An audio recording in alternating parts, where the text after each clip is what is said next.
যিশু বা ঈসা বাইবেল এবং কুরআনে উভয়েই একটি গুরুত্বপূর্ণ ব্যক্তিত্ব, তবে মুসলমান এবং খ্রিস্টানরা কি তার অবস্থান এবং ভূমিকা সম্পর্কে একই বিশ্বাস পোষণ করে?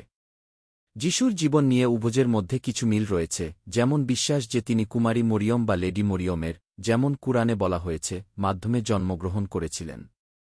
তিনি বললেন, আমার একটি পুত্র কিভাবে হতে পারে যখন কোনো পুরুষ আমাকে স্পর্শ করেনি এবং আমি চরিত্রহীন নই? তিনি বললেন, এটাই হবে। আপনার প্রভু বলেছেন, এটি আমার জন্য সহজ, এবং আমরা তাকে মানুষের জন্য একটি নিদর্শন এবং আমাদের পক্ষ থেকে রহমত করব। এটি ইতিমধ্যে নির্ধারিত বিষয়। দ্বিতীয়ত, যিশুকে কিছু অলৌকিক কাজ করার ক্ষমতা দেওয়া হয়েছিল, যেমন মৃতদের পুনর্জীবিত করা, অন্ধদের দৃষ্টি ফিরিয়ে দেওয়া এবং গুরুতরভাবে পক্ষাঘাতগ্রস্তদের আরোগ্য করা। এই মিল থাকা সত্ত্বেও কিছু পার্থক্য রয়েছে। খ্রিস্টানরা বিশ্বাস করে যে যিশু হলেন ঈশ্বরের পুত্র বা অবতার, যিনি মানবজাতির পাপের প্রায়শ্চিত্ত এবং মুক্তির জন্য এই পৃথিবীতে ক্রুশবিদ্ধ হয়েছিলেন। অন্যদিকে মুসলমানরা বিশ্বাস করে যে যিশু ছিলেন আল্লাহর পাঠানো অন্যতম শ্রেষ্ঠ নবী, যিনি মানবজাতিকে পথ দেখানোর জন্য প্রেরিত হয়েছিলেন। তাকে নবী হিসাবে বিশ্বাস করা ইসলামে একটি আবশ্যকীয় বিষয়।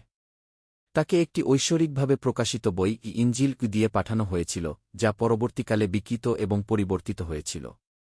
আল্লাহ কুরআনে বলেছেন, তারপর আমরা আমাদের রসূলদের একের পর এক পাঠিয়েছি, তারপর আমরা তাদের পরে মরিয়মের পুত্র ঈসাকে পাঠিয়েছি এবং তাকে ইনজিল দিয়েছি এবং তার অনুসারীদের হৃদয়ে সহানুভূতি এবং করুণা স্থাপন করেছি। আরেকটি আয়াতে আল্লাহ বলেছেন, যিশু তার লোকদের কাছে একজন নবী হিসাবে এসেছিলেন, যা পূর্ববর্তী ঐশ্বরিকভাবে প্রকাশিত বই এবং নবী মুসার শিক্ষাকে নিশ্চিত করে। মরিয়মের পুত্র ঈসা বললেন, ইসরায়েলের বংশধরগণ, আমি তোমাদের কাছে প্রেরিত ঈশ্বরের পক্ষ থেকে, যা আমার আগে এসেছিল, তাওরাতকে নিশ্চিত করছি। ইসলামের সঙ্গে খ্রিস্টানদের সবচেয়ে গুরুত্বপূর্ণ পার্থক্যগুলোর একটি হল যিশুর ক্রুশবিদ্ধ হওয়া। মুসলমানদের মতে যিশু কখনও সত্যিকার অর্থে নিহত হননি, বরং মানুষের কাছে এটি এমন দেখানো হয়েছিল যে যিশুকে হত্যা করা হয়েছে, কিন্তু প্রকৃতপক্ষে এটি অন্য কেউ ছিল।